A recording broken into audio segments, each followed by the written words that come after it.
Hello everyone. Thought I'd do an update on the new tool I'm working on. You remember we started out with this 3/8 inch hole with the 3/8 inch bits for the indirect or heavy pressure flaking. You can put a long indirect. That's what I'm talking about. Putting your longer indirect rod in there. Then we went up to making bits for it, like for pressure flaking. There's your 1/8. And then 4mm, which I don't know what the nail size is, but that's the bit. So we got the 4mm. And then 6mm. As you can see, these don't fit too good in this one because they're made for the other one. These are the ones for this one. This is your standard 4mm and 8. So there's that. So there's your pressure flaker. I went ahead and made another one, except this time I put a hole in the back of it. Same things there. And the reason why was I was thinking of the indirect stick coming through, and you able to, the people that have a problem holding a thin rod under their leg, putting that under your leg and holding it that way. So that's an option. There's also guys that do the indirect that's underneath their leg, their right leg, the bar or what have you. Let me get a longer one. So they would have the long end of the indirect under here, and then they would have the bar resting on their the pad. Oh, let me get a thing. And then the workpiece, they'd be here, and then they'd smack the hammer. Well, with this, if you wanted to have this out to this way, it gives you a little bit more elevation off of your leg for the workpiece. So it gives you a little more whatever. But you can see what I'm talking about. Instead of the rod laying on your leg, this is on your leg, and you get a little bit more elevation. So there's an option for that. So that's for the indirect. Then I went ahead and made boppers. So that the bopper, and put a wood insert in there. It's actually, I threaded the wood. So this can unthread. It's not glued or anything, but it can unthread out of there. And basically that's to keep that centered in there. So there's your bopper. And you just tighten the screws down. And then I have this one. I haven't made a sleeve for this one. The screws are different sizes. This is a tank to a bowl bolt. This would be inside the tank of your toilet. This would be down and screw up this way. But this is solid brass. This one is the toilet flange bolt, which it has that funny head that's oblonged, flat on this side, and then your toilet would be sitting here, and then you screw your bolt onto that. But that's a flange bolt, but they should be brass now. Sometimes they're just coated brass, but it's all right if it's coated. It's just the thing that solder likes brass, it likes copper. It'll all come together. But this one, it's a bigger head, but it's front heavy. But like I said, I still need to make a sleeve for that one. And the reason why I made a smaller size of this is so that I can make a piece of Delrin, like this little sleeve here, and put over top of this whole thing, and then that way it'll slide right nice into here and not be any play. So there's 2 size boppers, but I think I want to go 1 size down. This is 1.25 inches, so that's 1 3/8 outside diameter, and then this one's 1.25 inches outside. So I think I'll do a a 3/4 inch cap, which would be 7/8 OD. That'd be a little more better, but I mean, there's nothing wrong with having a big boy too. And with the sleeve, you can actually bring it out a little bit if you wanted to. So that's the bopper part. So now we have an indirect helper, if you want to call it a helper tool for the indirect. We have our pressure flakers.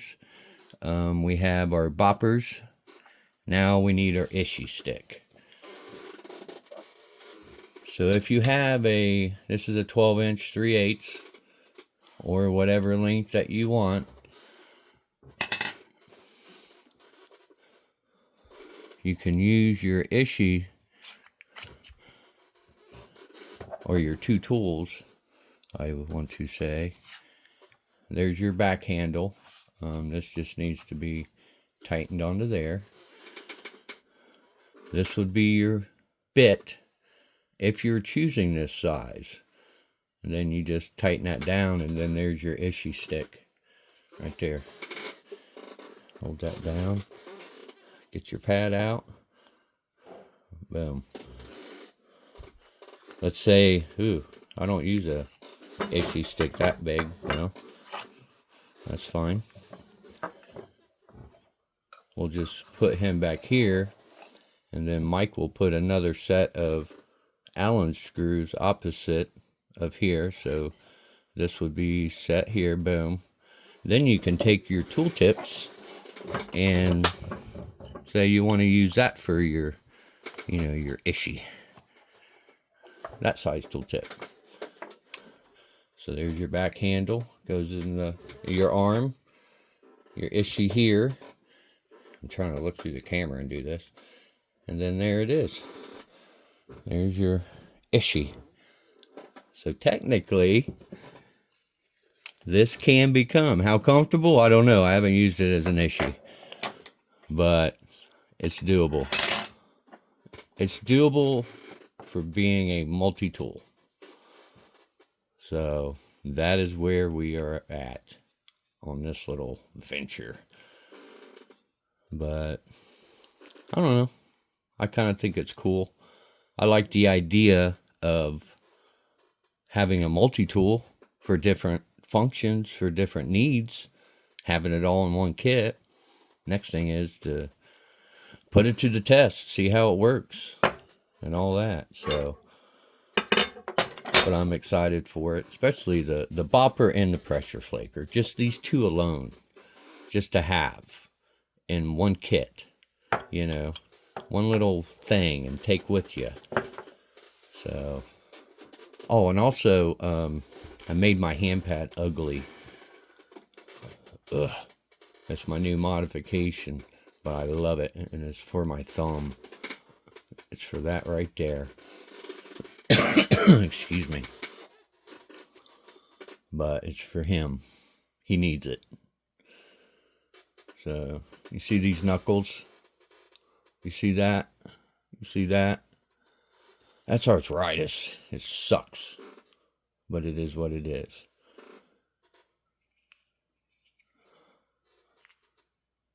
But that really helps me out. And one other little tidbit for you fellow nappers. Our hands are made of different bones. You know all the different bones that start out from here, okay? 1, 2, 3, 4, however many, 5, whatever is in there. This set of bones right here, because I had a question. Why are your hand pads so thick? There's a set of bones right in here. It just so happens that the thickness of this hand pad, wow. I didn't just come up with this thickness on my own. But when your hand starts to come down, see that hinge? Guess what goes there? That. guess what's there? That. So when your point, or what have you, this little thick is on there, this is your next set here. It starts touching. There you go. You have feel. You have a lot of contact with this on your hand, from slipping, from doing whatever, and that goes to the shape of the bottom too, because your hand isn't flat. But you're going to get better feedback, feel, what have you from that. But yeah, the way that the conversation went was like, I didn't know what I was doing. Half the time I don't. But just so you guys know, I'm not just coming up with this stuff. I actually spend a lot of time. And it's because of you get things like that. And you think about it. But that's that. But yeah, I'm going to go ahead and make a couple of these. And of course, I'm going to need you guys to help me out and test them.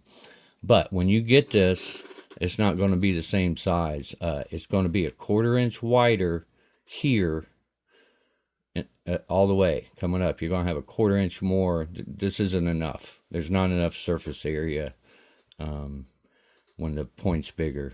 It's not enough. But this is beautiful back here. The curve, everything. You'll have this, unless you're left-handed. If you're left-handed, let me know. I got to make it the other way.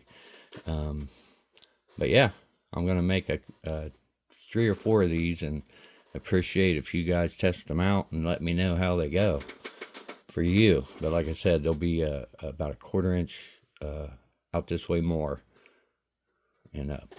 But that's that. But I appreciate you guys. Thanks for watching.